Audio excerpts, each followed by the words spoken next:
আজি আমি কথা পাতিম স্কিনৰ বিষয়ে 30 ক্ৰছ কৰাৰ পিছত আমাৰ স্কিনখন কিয় গ্লো হৈ নাথাকে কিয় ডাল হৈ যায় স্কিনখন সকলো কৰাৰ পিছতো স্কিনত সেই আগৰ গ্লো কিয় নাথাকে মই ইন্টিগ্ৰেটেড মেডিচিন আৰু নিউট্ৰিচনৰ দ্বাৰা মানুহক হেল্থ ঠিক কৰাত লাগি আছো আমি এটা কোৱেশ্চন প্ৰায় পাই থাকো যে স্কিনখনৰ গ্লো নাথাকে অথচ যাৰ পৰা এই প্ৰশ্ন পাওঁ তেওঁলোক সেই সকল মানুহ 20 বছৰৰ পৰা আৰম্ভ কৰি প্ৰায় সকলো ষ্টেজৰ মানুহৰ এইটো প্ৰশ্ন এই ভিডিঅ'ত আজি আপোনালোকে জানিব এষ্ট্ৰজেন আৰু কৰ্টিসল হৰমনৰ প্ৰভাৱ আমাৰ স্কিনত কেনেকৈ পৰে 30 পিছত এষ্ট্ৰজেনৰ মাত্ৰা কমি যোৱাৰ কাৰণে আমাৰ কমপ্লেক্সনত প্ৰভাৱ পৰে স্কিনখন ডাল আৰু কলা নিচিনা হ'বলৈ ধৰে স্কিনৰ টাইটনেছ কমি আহে সেকেন্ড নম্বৰত আপোনালোকে জানিব এই ভিডিঅ'ত স্কিনৰ পুনৰ জীৱনৰ আহাৰ স্কিনখন আমি কেনেকৈ নতুন কৰি তুলিব পাৰো আৰু জানিব আমাৰ পেটৰ স্বাস্থ্যৰ ভূমিকা পেটৰ স্বাস্থ্যৰ লগত আমাৰ স্কিনৰ সিধা সম্পৰ্ক আছে ঠিক আহাৰে স্কিন ভিতৰৰ পৰা কেনেকৈ সজীৱ কৰি তুলিব এই ভিডিঅ'ত কোৱা হৈছে গুটেবোৰ কথা থাৰ্ড নম্বৰ জানিব স্কিনৰ কোলাজেন বৃদ্ধি আৰু ছালৰ উজ্জ্বলতা ঘূৰাই অনাৰ উপায় আপোনাৰ ছালত কোলাজেনৰ মাত্ৰা বৃদ্ধি কৰিবলৈ আৰু নেচাৰেলি উজ্জ্বলতা ঘূৰাই আনিবলৈ কিছু সহজ আৰু ব্যৱহাৰিক উপায় ইয়াত দিয়া হৈছে এতিয়া জানক গুটেবোৰ কথা আৰু এইবোৰ ব্যৱহাৰ কৰি আপোনাৰ স্কিনৰ উজ্জ্বলতা ঘূৰাই আনক 30 পাৰ হোৱাৰ পিছতে সাডেনলি স্কিনখন ডাল হ'বলৈ ধৰে লাইফলেছ হ'বলৈ ধৰে কষ্টলি সিৰাম ক্ৰীম এইবোৰ ইউজ কৰাৰ পিছতো সেই আগৰ গ্লো ঘূৰাই আনিব পৰা নাই মই বহুত বছৰৰ পৰা ৱেলনেছ আৰু নিউট্ৰিচন ফিল্ডত আছো এইটো ক'ব পাৰো যে প্ৰবলেম আপোনাৰ ময়শ্চাৰাইজাৰ সিৰাম বা ক্ৰীমত নাই প্ৰবলেম আছে আপোনাৰ হৰমনত প্ৰবলেম আছে আপোনাৰ লাইফষ্টাইলত সায়েন্সে কি কয় হৰমনৰ বিষয়ে 30ত এন্ট্ৰি কৰোতে দুটা কথা হয়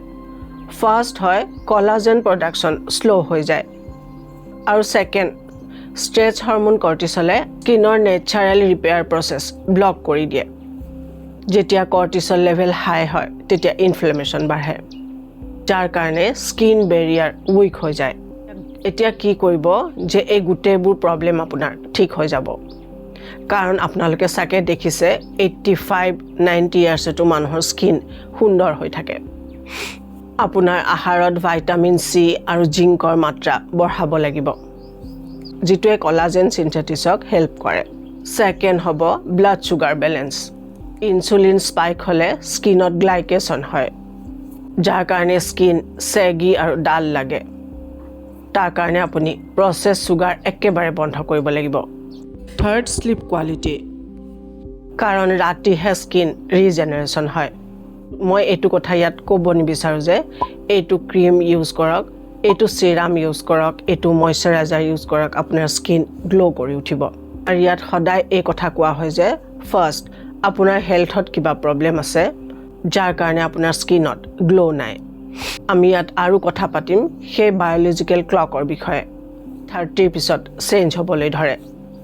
যদি আপুনিও ৰিজুভিনেট হৈ থাকিব বিচাৰে এই ভিডিঅ'টো ভালকৈ চাই সেইমতে ফলো কৰিব বুলি আশা কৰিলো তেতিয়া মই আপোনাক ক'ব পাৰিম যে আপুনি 100% ভাল ৰিজাল্ট পাব সকলোতকৈ এক নম্বৰ ফেক্টৰ 30 ক্ৰছ কৰাৰ লগে লগে এষ্ট্ৰজেন লেভেলত চেঞ্জ আহে এষ্ট্ৰজেনে আপোনাৰ স্কিনত হাইলুৰনিক এসিড আৰু কোলাজেন বনাই ৰখাত হেল্প কৰে যেনেকৈ এই লেভেল শিফট হয় স্কিন ইলাষ্টিচিটি লছ আৰু ডালনেছ আৰম্ভ হৈ যায় তাকো চকুত পৰাকৈ দ্য ষ্ট্ৰেচ লিংক এতিয়া আহোঁ কৰ্টিসলৰ কথালৈ 30 পিছত কেৰিয়াৰ ফেমিলি ৰেছপন্সিবিলিটি এইবোৰৰ লোড বাঢ়ি যায়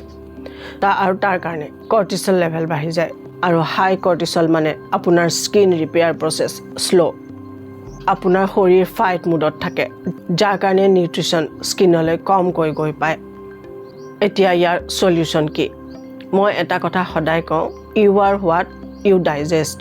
যি আপুনি হজম কৰে সেয়াহে আচল আপুনি আপোনাৰ গোটেই পাৰ্চনেলিটিত সেই আহাৰৰ হজম শক্তিৰ ওপৰত নিৰ্ভৰ কৰে আৰু তেনেকৈ দেখা যায় আপোনাৰ স্বাস্থ্য আপোনাৰ স্কিন আপোনাৰ এনাৰ্জি ইভেন আপোনাৰ বডি লেংগুৱেজ সকলোতে তাৰ প্ৰভাৱ পৰিব যদি আপুনি খোৱা বস্তুবোৰ ভালকৈ হজম কৰিব পৰা নাই সো ক'ব লাগিব আহাৰ খাওঁতে ভালকৈ চুবাই আৰু আপুনি যি আহাৰ হজম কৰিব পাৰে সহজতে তেনেকুৱা আহাৰহে আপুনি খাব লাগে সো এতিয়া ভিটামিন সি আৰু জিংকৰ কমি হ'লে কোলাজেন প্ৰডাকশন ৰৈ যায় সো ডায়েটত আমলখি ল'ব কেঁচা বা শুকান আৰু ল'ব চিট্ৰাছ ফুড নেমু কমলা আৰু পাম্পকিন চিডছ ৰঙালাওৰ গুটি ডেছক্ৰিপশ্যনত লিংক পাই যাব গ্লাইকেশ্যনৰ পৰা বাচক আপুনি এটা কথা জানেনে এক্সট্ৰা চুগাৰে আপোনাৰ স্কিনৰ কলাজেন ফাইবাৰক টান কৰি দিয়ে যাৰ কাৰণে স্কিনত সোনকালে ৰিংকল পৰে 15 দিন চেনি এৰি চাওক নিজে আপুনি ডিফাৰেণ্ট দেখিবলৈ পাব কল ঘৰৰ চেনি এৰিবলৈ কোৱা নাই মিঠাই বাহিৰৰ মিঠাইত ভৰি ভৰি চেনি থাকে সেইবোৰ আপুনি এৰিব লাগিব নেক্সট গাট হেল্থ যদি আমাৰ পেট সাফা নহয় আপোনাৰ স্কিন কেতিয়াও গ্লো নকৰে পেট সাফা হৈ থাকিবৰ কাৰণে প্ৰ'বায়'টিক্স লওক লাইক দৈ ফাৰ্মেণ্টেড ফুড